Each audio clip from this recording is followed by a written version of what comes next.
Hi, I'm Brittany with WTI, and there's nothing worse than having dry, irritated skin. And that's why I'm so glad that I found this Manuka Honey Cream by Clearbody Organic.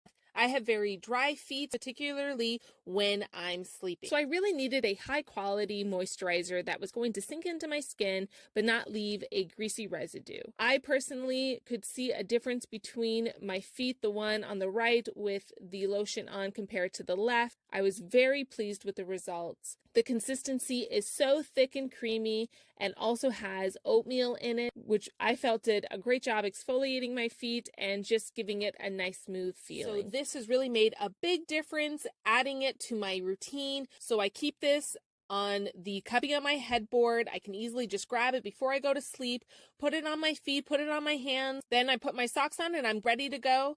It's small, compact, fits in the palm of your hand, but packs a great punch. I think it is just such a great thing to have on your nightstand, by your bed, or in your vanity. And that's my point of view.